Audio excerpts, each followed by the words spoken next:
ಯುಗಾದಿ ಹಬ್ಬದ ಹಿನ್ನೆಲೆ Majestic full rush ಆಗಿದೆ. ಇನ್ನು ವಿವಿಧ ಭಾಗಗಳಿಗೆ ಹೆಚ್ಚುವರಿ ಬಸ್ಗಳ ವ್ಯವಸ್ಥೆಯನ್ನು ಮಾಡಲಾಗಿದೆ.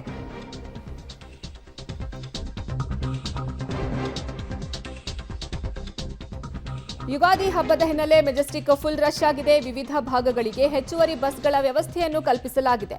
ಪ್ರಯಾಣಿಕರಿಗೆ ತೊಂದರೆ ಆಗದಂತೆ ಹೆಚ್ಚುವರಿ ಬಸ್ಗಳ ವ್ಯವಸ್ಥೆಯನ್ನ ಮಾಡಲಾಗಿದೆ. ಮೆಜೆಸ್ಟಿಕ್ ಸೇರಿದಂತೆ ಹಲವೆಡೆ ಫುಲ್ ಟ್ರಾಫಿಕ್ ಜಾಮ್ ಸಹ ಆಗಿದೆ.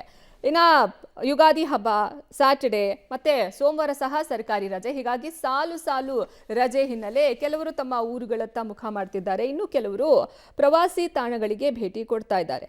ಹೀಗಾಗಿ ಹೆಚ್ಚುವರಿ ಬಸ್ಗಳ ವ್ಯವಸ್ಥೆಯನ್ನ ಮಾಡಲಾಗಿದೆ. ಇನ್ನು ಮೆಜೆಸ್ಟಿಕ್ನಲ್ಲಿ ಫುಲ್ ಕಂಪ್ಲೀಟ್ ಆಗಿ ರಶ್ ಆಗಿದೆ.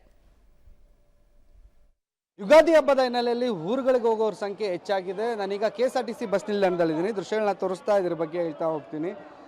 ಯುಗಾದಿ ಹಬ್ಬ ಇದೇ ಭಾನುವಾರ ಇದೆ. ಭಾನುವಾರದ ನಂತರದಲ್ಲಿ ಸೋಮವಾರ ರಂಜಾನ್ ಇರೋದ್ರಿಂದ ರಜೆ ಇದೆ. ಸಾಲು ರಜೆಗಳು. ಇವತ್ತು ಶುಕ್ರವಾರ ಸಂಜೆ ಆಗಿರೋದ್ರಿಂದ ನಾಳೆ ಶನಿವಾರ ಖಾಸಗಿ ಕಂಪ್ನಿಗಳಿಗೆ, ಬಹುತೇಕ ಖಾಸಗಿ ಕಂಪ್ನಿಗಳಿಗೆ ರಜೆ ಇರುತ್ತೆ. ಭಾನುವಾರ ಹಬ್ಬ ಮಾಡೋರು, ಯುಗಾದಿ ಹಬ್ಬ ಮಾಡೋರು ಮತ್ತು ಸೋಮವಾರ ರಂಜಾನ್ ಇರೋದ್ರಿಂದ ಹಬ್ಬಗಳನ್ನ ಮಾಡೋದಕ್ಕೆ ತಮ್ಮ ಊರುಗಳಿಗೆ ಸಾಲು ರಜೆ ಇರೋದ್ರಿಂದ, ಕಂಟಿನ್ಯೂ ಆಗಿ ಮೂರು ದಿನಗಳ ರಜೆ ಇರೋದ್ರಿಂದ ಊರುಗಳ ಕಡೆ ಹೋಗೋರ ಸಂಖ್ಯೆ ಹೆಚ್ಚಾಗಿ ಕಾಣಿಸ್ತಿರುವಂಥದ್ದು. ಅದೇ ರೀತಿ ಬಸ್ಗಳ ಸಂಖ್ಯೆನೂ ಸಹ KSRTC ಅವರು ವ್ಯವಸ್ಥೆ ಮಾಡ್ಕೊಂಡಿದ್ದಾರೆ. ಅಂದರೆ ಬೆಂಗಳೂರಿಂದ ನಾನಾ ಭಾಗಗಳಿಗೆ ಹೆಚ್ಚುವರಿಯಾಗಿ 2000 ಬಸ್ಗಳನ್ನು ಬಿಡುಗಡೆಗೊಳಿಸಿರುವಂಥದ್ದು. ಅಂದರೆ ಆ್ಯಸ್ ಯೂಶುವಲ್ ಆಗಿ 6000ಕ್ಕೂ ಹೆಚ್ಚು ಬಸ್ಗಳು ಏನು ಆಪರೇಟ್ ಆಗ್ತಿತ್ತು, ಅದ್ರ ಜೊತೆಗೆ 2000 ಬಸ್ಗಳನ್ನು ಹೆಚ್ಚುವರಿಯಾಗಿ ಸೇವೆಗೆ ಒದಗಿಸ್ತಿದ್ದಾರೆ ಇವತ್ತು ರಾತ್ರಿ ಮತ್ತು ನಾಳೆ 2 ದಿವಸಗಳ ಕಾಲ.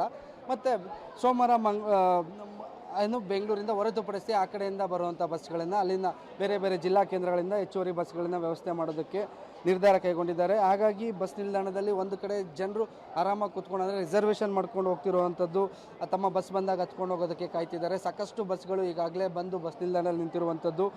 ಎಸ್ಪೆಷಲಿ ಪ್ರವಾಸಿ ತಾಣಗಳಾಗಿರುವಂತಹ ಬೇರೆ ಅಂದರೆ ಧರ್ಮಸ್ಥಳ ಆಗಿರ್ಬೋದು, ಕುಕ್ಕೆ ಸುಬ್ರಹ್ಮಣ್ಯ, ಶಿವಮೊಗ್ಗ, ಹಾಸನ, ಮಂಗಳೂರು, ಕುಂದಾಪುರ, ಶೃಂಗೇರಿ, ಹೊರನಾಡು, ದಾವಣಗೆರೆ, ಹೀಗೆ ಬೇರೆ ಭಾಗಗಳಿಗೆ, ಪ್ರವಾಸಿ ಸ್ಥಳಗಳಿಗೆ ಹೆಚ್ಚಿನ ಬಸ್ಗಳನ್ನು ವ್ಯವಸ್ಥೆ ಮಾಡಿದ್ದಾರೆ. ಬರೀ ಇಲ್ಲಿ ಮಾತ್ರ ಅಲ್ಲ, ಮೆಜೆಸ್ಟಿಕ್ಕು ಮತ್ತು ಸ್ಯಾಟಲೈಟ್ ಬಸ್ ನಿಲ್ದಾಣ ಶಾಂತಿನಗರ ಆಗಿರ್ಬೋದು ಮತ್ತು ಮೈಸೂರು ರೋಡ್ ಸ್ಯಾಟಲೈಟ್ ಬಸ್ ನಿಲ್ದಾಣ, ಇಲ್ಲಿಂದನೂ ಸಹ ಹೆಚ್ಚುವರಿ ಬಸ್ಗಳನ್ನು ಆಪರೇಟ್ ಮಾಡ್ತಿರುವಂಥದ್ದು. ಇದ್ರ ಜೊತೆಗೆ BMTC ಬಸ್ಗಳನ್ನು ಸಹ ರಸ್ತೆಗೆ ಇಳಿಸ್ಕೊಂಡು, ಅಂದರೆ ಪ್ರಯಾಣಿಕರ ಅನುಕೂಲಕ್ಕೆ ತಕ್ಕ ಹಾಗೆ BMTC ಬಸ್ಗಳನ್ನು ಸಹ ರಸ್ತೆಗೆ ಇಳಿಸೋದಕ್ಕೆ KSRTC ಸಜ್ಜಾಗಿರುವಂಥದ್ದು. ಒಟ್ಟಿನಲ್ಲಿ ಪ್ರಯಾಣಿಕರ ಅನುಕೂಲಕರ ದೃಷ್ಟಿಯಿಂದ ಯಾವುದೇ ರೀತಿಯ ಅವ್ಯವಸ್ಥೆ ಆಗಬಾರ್ದು ಮತ್ತು ಎಲ್ರಿಗೂ ಪ್ರಯಾಣಿಕರಿಗೆ ಸಮಸ್ಯೆ ಆಗಬಾರ್ದು ಅಂತ ಬಸ್ಗಳನ್ನ ವ್ಯವಸ್ಥೆ ಮಾಡಿದ್ದಾರೆ. ಶುಕ್ರವಾರ ಸಂಜೆ, ಅಂದರೆ ಇವತ್ತು ಕೆಲಸ ಮುಗಿಸ್ಕೊಂಡು ಹೋಗೋರ ಸಂಖ್ಯೆಯಲ್ಲಿ ಈಗ ನಮಗೆ ಕಾಣಿಸ್ತಿರುವಂಥದ್ದು. ನಾಳೆನೂ ಇದೇ ರೀತಿಯ ದೃಶ್ಯಗಳು ಕಾಣಿಸ್ಬೋದು. ಯಾಕಂದರೆ ಕೆಲವರಿಗೆ ನಾಳೆ ವರ್ಕಿಂಗ್ ಡೇ ಇರುತ್ತೆ, ಸರ್ಕಾರಿ ರಜೆ ಇಲ್ಲದೇ ಇರೋ ಕಾರಣಕ್ಕೆ ವರ್ಕಿಂಗ್ ಡೇ ಇರುತ್ತೆ. ಮುಗಿಸ್ಕೊಂಡು ಭಾನುವಾರ ಹಬ್ಬ ಮುಗಿಸ್ಕೊಂಡು ಸೋಮವಾರ ರಂಜಾನ್ ರಜಾ ಇರೋದ್ರಿಂದ 2 ದಿವಸ ಕಳೆದು ವಾಪಸ್ ಬರ್ಬೋದು ಅನ್ನೋ ನಿಟ್ಟಿನಲ್ಲೂ ಸಹ ನಾಳೆಗೂ ರಿಸರ್ವೇಷನ್ ಮಾಡ್ಕೊಂಡಿರೋ ಸಂಖ್ಯೆ ಹೆಚ್ಚಾಗಿರುವಂಥದ್ದು. ಒಟ್ಟಿನಲ್ಲಿ ಮೆಜೆಸ್ಟಿಕ್ ಬಸ್ ನಿಲ್ದಾಣದಲ್ಲಿ ಬಸ್ಗಳ ಸಂಖ್ಯೆನೂ ಕೂಡ ಹೆಚ್ಚಾಗಿ ಕಾಣಿಸ್ತಿದೆ ಮತ್ತು ಅದೇ ರೀತಿ ಪ್ರಯಾಣಿಕರ ಸಂಖ್ಯೆನೂ ಕೂಡ ಹೆಚ್ಚಾಗಿ ಕಾಣಿಸ್ತಿರುವಂಥದ್ದು. ಕ್ಯಾಮ್ರಾ ಪರ್ಸನ್ ಗೌತಮ್ ಜೊತೆಗೆ ಮಾರುತಿ, ಪಬ್ಲಿಕ್ TV, ಬೆಂಗಳೂರು.